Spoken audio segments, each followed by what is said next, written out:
Let's talk about perhaps the most underrated position on the Texans roster and a position that DeMeco Ryans knows very well, the linebackers.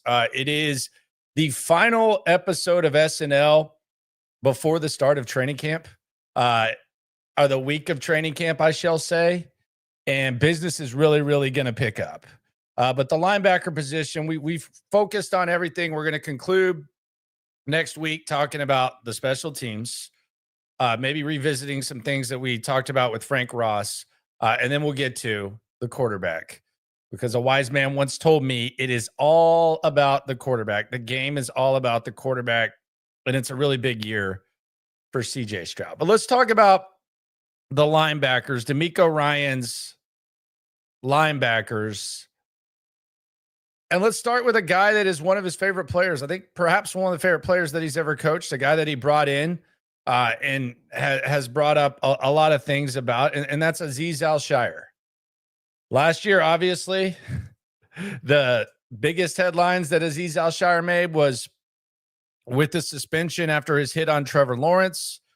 But in the season, 45 tackles, 2 sacks, 2 forced fumbles, and PFF had him as the 26th ranked linebacker on their listings. Here's the quote from PFF. He showcased his ability as a solid run defender. His 82.7 PFF run defense grade, ranked 12th in the NFL, making his second 80-plus mark in the past 3 seasons. So he was good.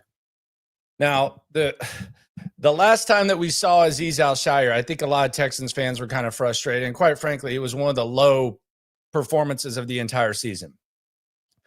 The coverage in the elimination game against the Kansas City Chiefs. And that's probably not something that you want to see him do. I will say he's probably a downgrade from what Blake Cashman was the year before. And I think Blake Cashman was ranked in the top 13 of the PFF rankings. But he's clearly a guy that DeMeco Ryans values. I wouldn't say the arrow is pointing up. We actually put him on the fall-off candidate list.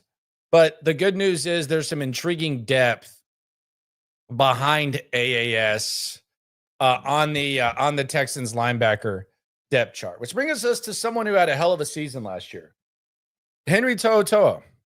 Now, we saw a lot more of Henry To'oTo'o last year than we'd expected. And quite frankly, he was one of the pleasant surprises. He told me that the diet was a big part of what had him better equipped to play last year. His quote was last year. And that is a direct quote. That's not a harsh quote. I'll pull up what To'oTo'o said last year in the locker room when I asked him about what was going on with him. Here is Henry To'oTo'o talking about the keys to success last year. Between you as a player heading into Indy Week 1 versus what you were at the end of the season last year. I was a fat ass last year. Okay. I was a fat ass. But I'm more leaner. Just honesty, bro. I'm honest. I feel more leaner, more in shape. Worked really hard throughout the off season on focusing just strictly on my body and my diet. So I think that's the biggest difference. What was the biggest part of having to eliminate the weight? What's the biggest challenge for you? Eating sweets. I'm a big sweet guy. My wife cooks a lot of bakes. She bakes a lot. So telling my wife no when she's cooking cupcakes or cake or something like that. So she still cooks some. 100%. She still cooks some. He knows kind of diamonds that you put in. Yeah. Say no to the cake this time. Okay. so weight was a weight was definitely just controlling my body weight, trying to stay at a steady pace and be at a percent of fats that I feel comfortable at and playing well at. So now it's just about maintaining that for me. But I feel really, really good where I'm at right now. And we saw it on the field. He looked faster. He looked quicker. He looked more aware. And look, I think if what Henry To'oTo'o gave you last year is a sign of what he's going to be, I think that's all you can ask.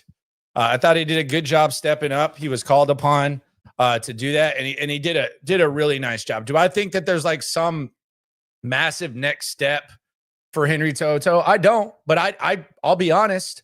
I don't know that I saw him doing what he did last year in 2024.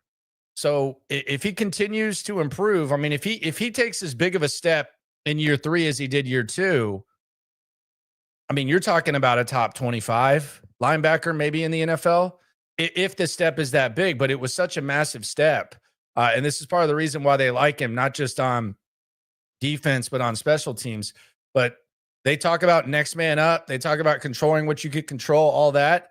That was kind of the D'Amico fairy dust. And you saw it from Henry To'oTo'o last year. So I would say if the arrow is pointing straight with Henry To'oTo'o, that's fine. I would say with Aziz, the arrow could potentially be pointing down unless they're able to manage the snaps, which is something we'll get to when we get to the landlocked questions as we preview the linebacker position here on SNL. HDAV Traveler is in the chat. You ain't never hate. Swarm per the usual up there in A-Town doing his thing. Cody Stutz is out there doing his thing. He needed a vacation. He needed a vacation. He needed to go gamble. So I had my Arizona vacation. He held it down for me, and now I'm holding it down for him. He'll be back next week, and then we will not stop working. We'll be streaming, I don't even know how many times per day from Wednesday when camp starts to the end of February. And y'all know we stream every day during the week, whether the season's going or not. There's really not much of a break, but it's just kind of a team effort, kind of a seesaw. Although I don't know if me and Cody could be on a seesaw together. It's not a fat joke. That's just science. Okay. So don't act like I'm fat shaming Cody. I just don't know if he and I would be able to make it work on a literal seesaw, but the figurative seesaw of SNL, yes, we can. We can figure this out. So the next linebacker is someone that I've been getting. I've kind of feel like I've become like the face of extreme optimism with this guy. And y'all know who it is. The chat knows who it is. Y'all know who I'm talking about. I cannot buy enough of the Christian Harris penny stock. And I think that Christian Harris is going to have a nice year. Now, how long is Christian Harris going to be on the field? That's the question. That's the $1 million question. But when he's on the field, we know he's really good. We know he's really, really good, Christian Harris. So I am buying the Christian Harris stock. And we've seen what Christian Harris looks like when he's out there with D'Amico Ryans. The 2023, late 2023 version of Christian Harris. If you get that, even if you just get that, that's a scary thing for this defense. And the other thing about this linebacker group, and I tweeted this out, the other scary thing about this linebacker group is that the talent behind them in the secondary and in front of them on the D line, and a lot of these D linemen are just going to be probably playing their role. So they'll be taking on blocks. It's not like these are like extreme playmakers on the D line. They're going to be freeing up space. And you look at what Christian Harris did last year, or in 2023, I should say, and how well he played down the stretch. If you get that, then it's that could be what makes you a really, really good defense to an elite defense. He had the 13 tackle game against Pittsburgh, and then in the playoffs, he had the 7 tackles, the sack, and the pick 6 against the Browns. It's not like this is something that has never happened. Like, it's getting compared to the Quintariano, which kind of turned into a bit. We never saw Quintariano play at an extremely high level at any point. We've seen it with Christian Harris. So I'm buying the Christian Harris stock, and I think it's a scary thought. Now, the good news for the Christian Harris thing is they got insurance. If you are a reckless driver, if you often get injured, if you often need medical assistance, what's the best thing that you can have? Insurance. And they got good insurance within the division with EJ Speed. I don't think EJ Speed is an every down linebacker. I think EJ Speed's going to be really good on special teams, and I think he's a good reserve linebacker. That's what they were saying about him in Indianapolis. He misses a lot of tackles, but he can make a lot of tackles. I don't care that he was top 5 in the league in tackles because Neville Hewitt, pour one out for him. He was top 5 in the league in tackles before he came to the Texans. So that I don't think that automatically makes you a top end rotational linebacker. But I think EJ Speed is a really good reserve linebacker, a really good rotational linebacker, and a guy who possesses some skills. And I think on special teams he can help. And I think if/when Christian Harris is not available, and hopefully it's less unavailability than last year, EJ Speed is a hell of an insurance policy. I think that's a really good signing and a really good depth piece for him. Next linebacker, as we preview the Texans linebackers heading into camp, which is 5 days away. This is the last show before the week of camp. Mbop Hansen, Jake Hansen, special teams guy. Whenever he's called upon, he kind of rises to the occasion, and he's one of those special teams guys that they like. Now, he does have a little bit of competition this year in the form of Nick Niemann, who's a special teams ace, and I think this is going to be one of the training camp grudge matches. Now, I don't know how many bodies they're going to keep on special teams. You got to factor in that Hewitt is gone, so someone's going to have to fill that void, so maybe you keep both of them. But when it comes to looking at guys and looking at position battles, Jake Hansen and Nick Niemann is interesting thing to keep an eye on. Now, Nick Niemann's a very tough guy. His dad is actually the defensive line coach at Iowa. You know how tough Iowa plays. Boring as hell, but we know Iowa possesses toughness. So Nick Niemann is a guy they brought in. They gave him a decent amount of money. Not terrible. But it almost feels like Niemann is kind of going to be the Neville Hewitt replacement. 2 years, 6.5, 1.5 signing bonus, $4 million guaranteed. So Niemann, it feels like they thought enough of him to where they think he can be one of their special teams guys. Does that impact Hansen? Perhaps not. This could just be kind of the replacement for Neville Hewitt. But he is a try hard. He is a lunch pail guy. And my God, the stereotype lives on. He is a coach's son. Race car! I don't know if he's deceptively fast, but Nick Niemann is in the building. Another guy, special teams, most likely, Jamal Hill. Jamal Hill's got the safety linebacker experience at Oregon.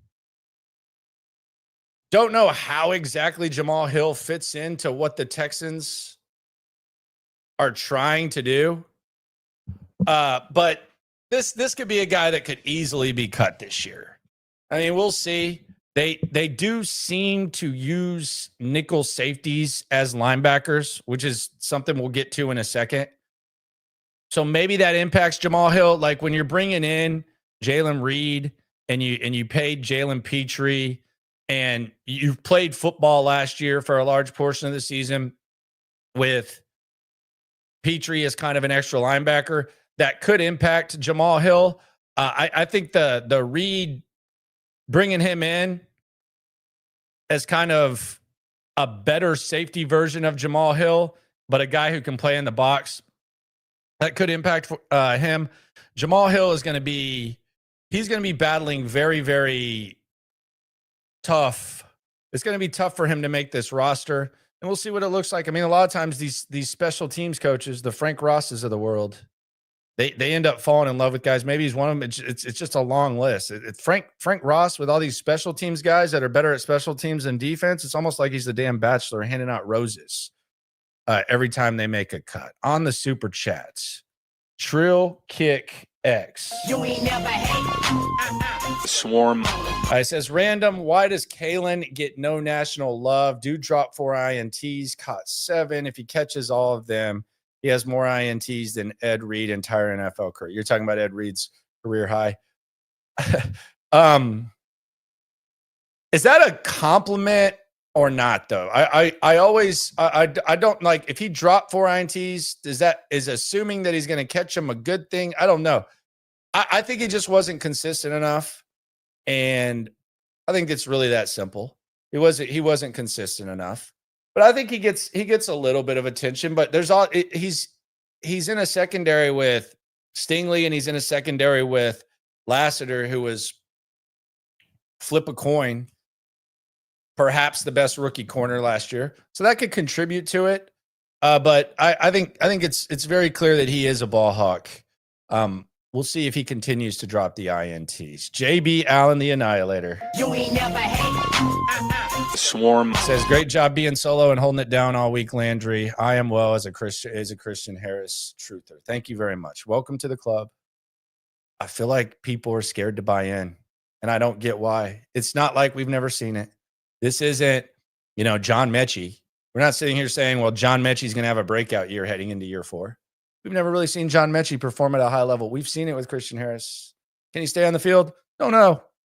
Likelihood is probably not the whole time, but can he stay on the field more than last year and maybe closer to what he was the first 2 years? Perhaps. And if he's out there, he's going to be making plays. So shout out to JB. I am solo every night at 10:30. We're creeping up on the 3-year anniversary of the locker room. And September hits. September 2nd, I think. September 5th is when I first did the locker room and when we first got in the digital game. So the 3-year anniversary will be this September 5th. I'm creeping up on 1 million hours of watch time, which is what means the most to me. And I'm hoping that I surpass that even before August ends. So, and I think that will happen based on the numbers. SNL, by the way, might get that by the end of the season. So shout out to everyone that not just listens, but puts in time listening. Much respect to you people. And I do mean you people. Casey Osai. This is a undrafted signing that they made. His brother, you might remember him from such football teams as the University of Texas. You might remember him from such plays as the the late hit out of bounds in the AFC Championship game, one of the most heartbreaking losses of Joe Mixon's life. His brother, Casey, is going to be a rookie free agent trying to make the team. I think this is a practice squad guy. He's definitely going to have to impress Frank Ross on special teams. But yeah, he's just kind of a guy. Now, the final one, because the linebacker position, it looks like, is probably pretty set. And the questions, I think, will allow us to expand on the names. Jalen Petrie. Do we consider Jalen Petrie a linebacker? Yes or no? Do we consider Jalen Petrie a linebacker? Is kind of the question. Because last year, we saw Jalen Petrie pretty much lining up at linebacker. He was playing large percent of the snaps. And this was when Christian Harris was out. So I think CeeDee Lamb, Trill says he covers like one. It's not CeeDee Lamb. CJ Gardner-Johnson called him kind of a linebacker when he was on the pivot, I guess. Forget who said that. I think it was Jacob. It was either Jacob or Houston Stressens that put it out. But if we consider him a linebacker, you could perhaps make the case that he's the most impactful linebacker that they have when he's healthy. Because I think the when he's healthy question should be a little bit more. What's the word I'm looking for? A little bit more discussed when talking about Jalen Petrie in this role, playing that close to the line of scrimmage. Because we talk a lot about Christian Harris. We'll see how Jalen Petrie holds up in that position. Going through the Texans linebackers here on a Friday, SNL, Cody Stutes out there gambling in Louisiana doing what he do. But I have the top 5 linebacker questions of 2025. Perhaps the most underrated position on this team. Question number 1. Will the late 2023 Christian Harris make a cameo? And I said cameo because I know that we can't guarantee that he's going to be on the screen from start to finish. We can't call him a main attraction. But sometimes the guys who make the cameos, they steal the show. See Matthew McConaughey and Wolf of Wall Street. Beast mode. A lot of good cameos. It's a high-end cameo. Some cameos are longer than others. Can't call him a main attraction. You're not relying on him. But it is one of the questions that possesses the highest amount of upside and the highest amount of intrigue and the highest amount of penny stock with my offseason purchases. Will the late 2023 Christian Harris make a cameo? Will we see him? Will we see him on the field next week? 5 days from now, will we see Christian Harris on the field? D'Amico said yes. D'Amico said yes. How crazy would that be if D'Amico has the keeping it real gone wrong display last year with Christian Harris, and then all of a sudden he says that he's coming back too early? Surely not. D'Amico says he's going to be out there. He's going to be out there, right? Surely, right?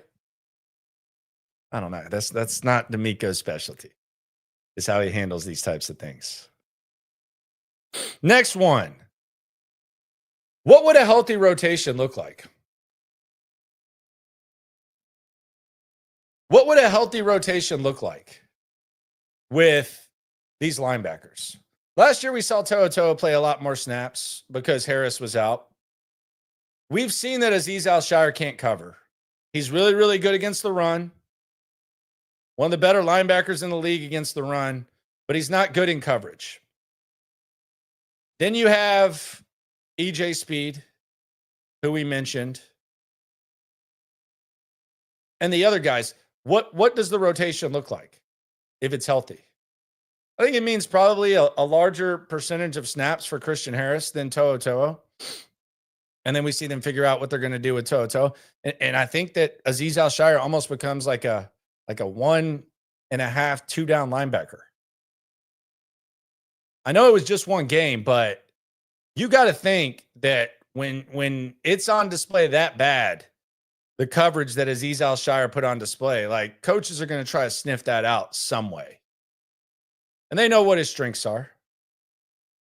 But if Christian Harris is healthy and you have To'o and you have speed, then it'll be interesting to see how D'Amico handles that. Who he platoons, how much traditional defense they play. If we're considering Petrie the linebacker, then might not be as much of an impact. It'll be interesting to see how D'Amico handles a healthy rotation. Now, how often will he have a healthy rotation is a completely another question. We've seen him extremely shorthanded, and we've seen him actually maximize what he had when he was handed that, D'Amico. The Green Bay game comes to mind. They didn't have any healthy linebackers, and I thought they held up nicely.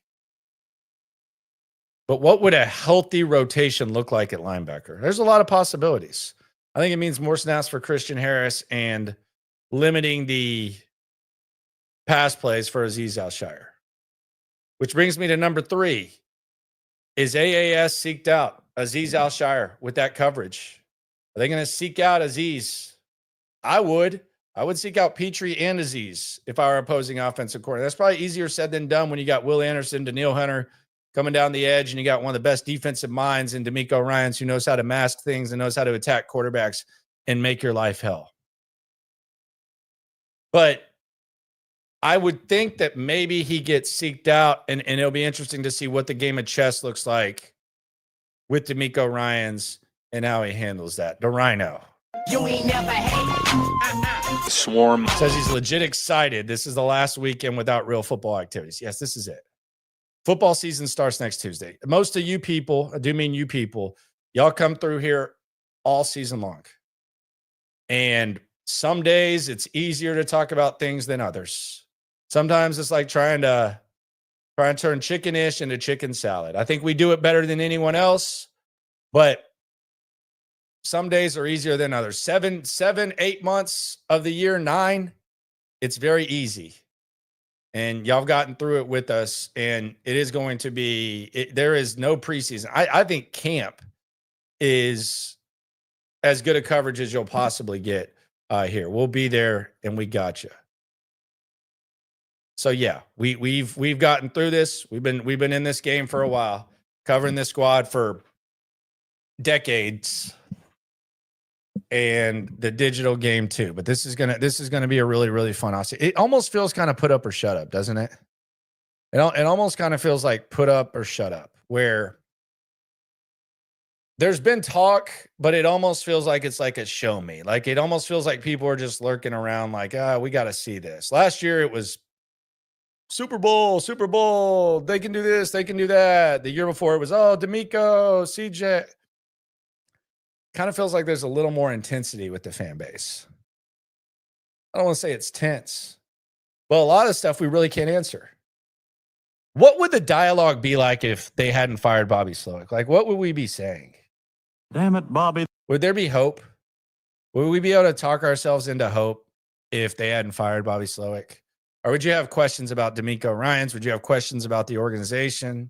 Would you think, do you think it was bad enough to where CJ would just basically be on an island of his own? Do you think Bobby could have recovered? Like, what would we be saying if they didn't make that decision?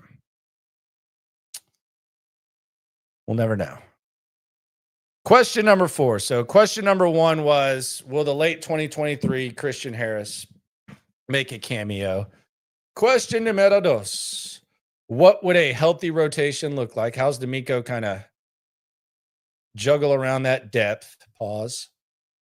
Question number 3, is AAS seeked out in coverage? And question number 4 is the best ahead for Henry To'oTo'o. What's next for Henry To'oTo'o? Saw a really good second year from him. If he just does the exact same thing, he can hang around here for probably 5, 6 more years. If he builds and is even better this year than he was last, then yeah, you found something. You found something. And I could see him being one of those guys that they extend. I don't think it's going to be an expensive extension, but after year 3, I could easily see To'oTo'o getting like a decent extension from them. Nothing major. I think even if he just does what he did last year, I think he could still get an extension. I mean, if he's healthy and he's available and he's in the right place at the right time and he steps up when called upon and balances more highs than lows, I could easily see them thinking, this is a guy that we want to keep around. Hell, Eric Murray lasted here for how long? Half a decade? I think Dari Gumbuai's got a lifetime contract. Henry To'oTo'o is the best to come. And then number 5, what is Speed's role? We've heard him talk a lot on Colts podcasts. We've seen him miss a lot of tackles against the Texans. Kind of a depth guy in a perfect scenario. But in this scenario, depth guys probably going to get called upon more times than not. So what does the Speed role look like? I think special teams is a given. What are his skills on defense? D'Amico seemed to like coaching him in offseason activities. What is Speed's role? What does he do? They signed him to the 1-year deal. Pretty good depth signing, especially when you do have Christian Harris on the squad. So that's where we're at with the linebackers. I think it's one of the most underrated positions on the squad. It's obviously one of D'Amico's specialties. There's a lot of excitement, pretty good amount of depth, and there's also the X factor of how they play football and how they use Jalen Petrie. How you could even consider him a linebacker if you choose to do so. It's a gloomy Friday, but the next time SNL is on, we will be at full strength, and it will be the week of the start of the season. Don't let anyone tell you the season starts in September. Season never ends technically, but there will be on-field action worth talking about. And when we're talking about it, we're all in it together. Appreciate y'all for coming through. Subscribe, like, right along. Have a really good weekend. And also eat good, sleep good, be good. We'll talk Texans again soon. Thanks for watching, everybody. Be sure to like the video. Be sure to ride along. And be sure to tell Cody Stutes not to lose all his money. Appreciate y'all for coming through.